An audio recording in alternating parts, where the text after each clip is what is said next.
Hello everyone and welcome back to my channel. My name is Jade and today I am doing trilogies that I need to finish. So I was just thinking about doing like recommendations for trilogies and stuff, and I was looking at my shelf. I'm like, I haven't finished any of these. Half of these that I would recommend, I've only read the first book. So I felt like that was kind of problematic. And I've decided to talk about trilogies that I need to finish, because once I do, it's likely that they're ones I'll recommend. So the first book I have here shouldn't be that much of a surprise if you guys have seen any of my favorites videos. This is Poison Study by Maria V. Schneider. I've only read the first book. I just recently got Fire Study, so I mean, it's not horrible that I haven't read it, but I really, really should. So this is about a girl who's supposed to be hung for murder in a world where it's like ours, except it's militaristic, and like, so when you do something wrong like murder, there's no like, oh, it's understandable because of this situation. It's like you just get killed. But she gets offered to become a poison taster for the commander, who is basically like the king or the president, stuff like that. So she, you know, becomes his poison taster, learns that, meets people, and you slowly find out why she killed someone. Really good. I loved it. It was one of the best fantasy books I've ever read, and I really need to continue with it. The next book I have, it's gonna make some people mad because the first book is the one people don't like as much. It's the second book that everyone loves, and I haven't read the second book. I've only read the first one, and that's A Court of Thorns and Roses by Sarah J. Maas. I've only read the first one, and I know that's bad. I really need to continue reading it. I have the second one right here. I just haven't yet. I'm hoping to get to them this summer. I don't know. We'll see what happens. But if you guys don't know what this is about, I'm just going to do a really quick synopsis for these, I think. This is about a girl who, there's a human world and a fairy world, and it's divided by this forest. And she goes into the forest and kills a wolf because she was afraid of it and thought it was going to kill her. And then she gets taken by a fae to the fae world because it turns out that the wolf she killed was a fae. And so she lives in his castle and gets to understand what's going on with the fae world, but you don't realize that there's something more going on. The problem, I actually had a problem with this book. I'm not really going to get into it now, but I feel like it should have been 2 books, because like there was a plot for like half the book, and all of a sudden it's another plot. I'm like, oh god. You know, when I look at it, it's not that long of a book, so maybe it was just a weird frame of mind when I read it. Maybe I'll reread it someday, not sure. The next one I have is A Great and Terrible Beauty by Libba Bray. This one I'm actually doing better on than most, because I've read the first one and the second one. Oh yeah, the second one's down here. I read both of these because they're both tiny, you know? They're not horrible. This is the third one. This is a huge book. This is a Culver's coupon. This is a gigantic book. Okay. But this is about a girl who, her mother is murdered and they lived in India, which I thought was beautiful. I like the descriptions of India. But when her mother's murdered, it's from this shadow creature, and she doesn't understand what it's about. But she gets sent to a boarding school in Europe, which is all she's ever wanted to do, was get to go to Europe. But her mom would never let her, and then after her mom dies, she goes to a boarding school. And then she finds out that she can do magic, and there's something trying to destroy the world, and it's actually really good because she's the only one that can do magic and no one else can, and I think that's very unique, and it's really exciting, and it's actually really good when you find out like everything that's involved in that and why her mother was killed and everything. It's actually really sad too. What is this? This is a shadow of a coat. Okay. The next book, okay, I'm not completely sure this is going to be a trilogy as it hasn't all come out yet. I'm including it though because I've only read the first one and the second one's out, but I think it's going to be a trilogy, and it's one of my favorite books, and that's The Diabolic by S. Jason Kincaid. This is about a sci-fi fantasy world, so like it's all in space, but it's actually really good. I very much enjoy it. And there's these people called Diabolics, which are manufactured humans, and their one purpose in life is to protect someone. They'll do anything to protect that person. So Nemesis, the main character, is a Diabolic, and the only way she can protect her person is to go to the noble court and pretend to be her, because she's been called to the court and you know, it's a dangerous place to go and her life's kind of in danger. So she goes instead. And then a lot happens and it's just a lot, but it's very, very good, have to say. Okay, oh my gosh, I have a sticker on this next one. I don't have the first one for this book. For the next 2 books, actually, I don't have the first one. A lot of the times I'll like read the first one at the library and then I'll buy the rest of them and I'll be like, oh, eventually I'll buy the first one. Sometimes. But, so, the first one is The Girl of Fire and Thorns by Rae Carson. It is about a girl who has a godstone in her belly, which means that she's a very important person. A person with a godstone is seen as like blessed by God, and it's this blue gem in her belly button. It's this gem basically, and she doesn't know it, but it's actually dangerous to be the godstone bearer, and her life is actually being threatened. But she gets sent an arranged marriage to a different kingdom, and you know, she's kind of like, just like, she doesn't know anything about the world at first, and she's just innocent. And she gets kidnapped.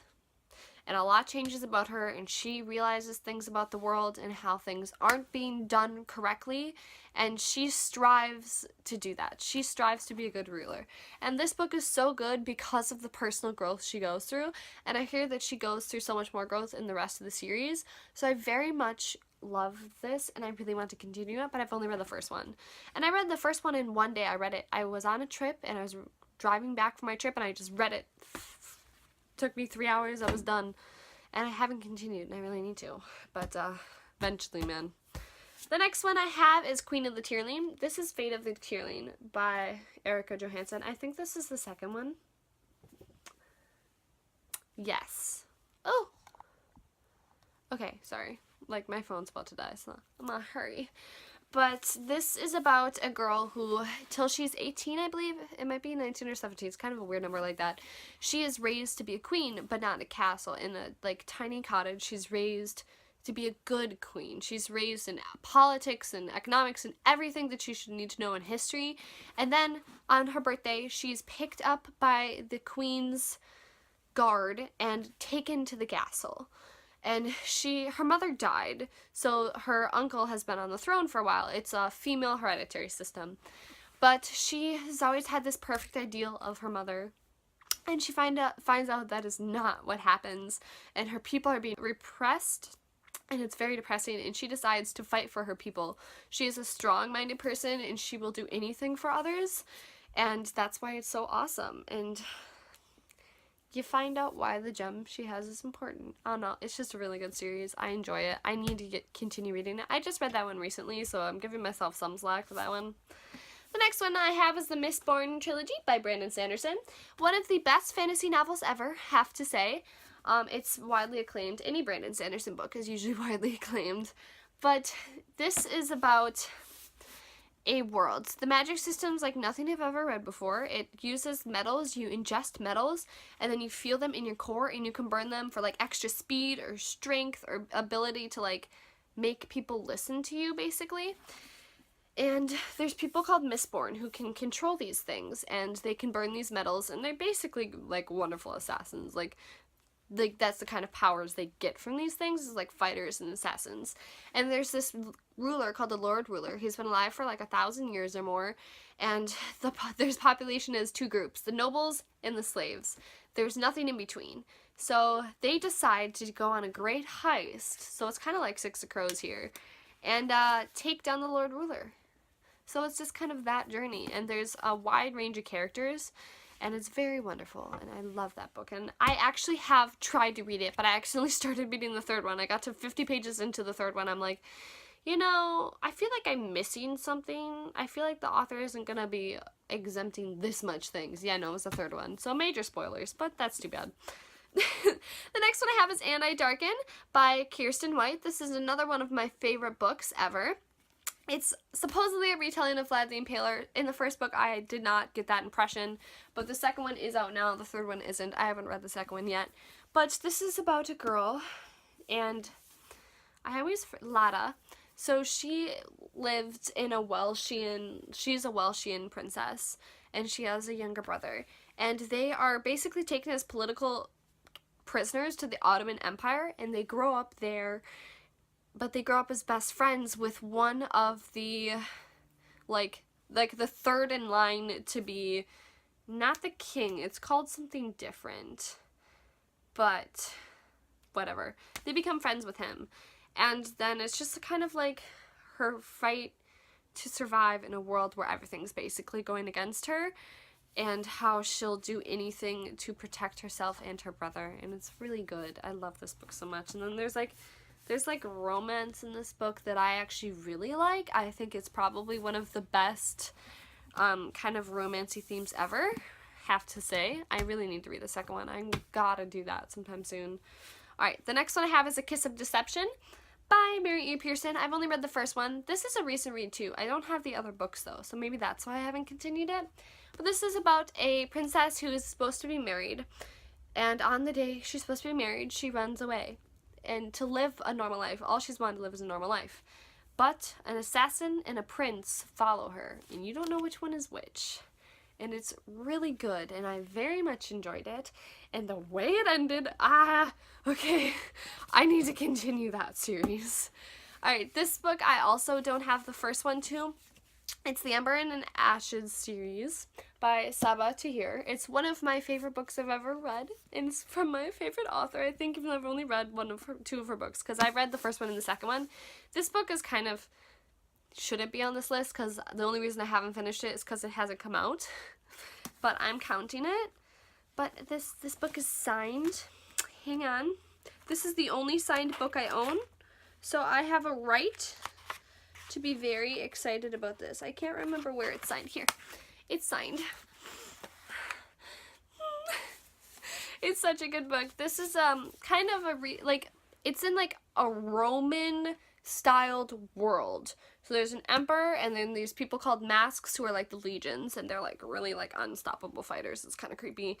And they wear these masks, and eventually they meld to their face. It's just like, nah. But so it's from two people's point of view. One from a mask's point of view, or like a soon-to-be mask. He's like learning. And then from another from one of the slave population's point of view, because everyone else is a slave in the Roman Empire. That's just kind of how it goes if you're not in the Legion. But they end up, their paths end up crossing, and a lot happens in this book. This book was so good. I think it's probably the best book I've ever read. But they're both running from their lives. He decided he doesn't want to be a mask, and he's going to leave. And when you do, you get whipped to death. But that doesn't happen. And she's also trying to find her mother and father's killer and her sisters, because they were all killed. She doesn't know anything about them. You find out a lot about that. But their paths cross, and yeah, not even sure exactly what, I don't want to spoil anything, so I'm not going to get into more detail of that, but honestly, it's just a book you should go into and then just die, because it's so great. I want to reread it. I also want to reread The Maze Runner. Oh, I should do a video of books I want to reread. Coming up next. I hope you guys enjoyed. If you did, leave a like down below and comment what you'd actually like to see from me next. I'm going to do a books I want to reread video series I need to finish, because this is just trilogies. I definitely have some series I need to finish. But, yeah, just let me know what you want to see. Any ideas or anything, and I'll see you guys in the next video. Bye-bye!